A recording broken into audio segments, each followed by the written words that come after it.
we need to obtain the value of x for the given logarithmic equation. So let us begin.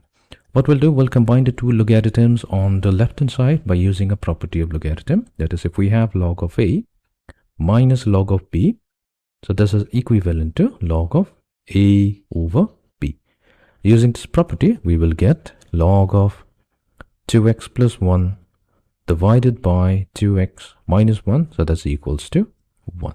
Now when the base of the logarithm is not provided, then by default we will assume that it's equals to 10. And we know that log of 10, whose base is also 10, that's equals to 1. So now we can replace the value of 1 with log of 10. So that should give us log of 2x plus 1 divided by 2x minus 1. That's equals to log of 10. So this is done so that we can equate both sides and we can get rid of the logarithm to get 2x plus 1 divided by 2x minus 1. So that will be equals to 10.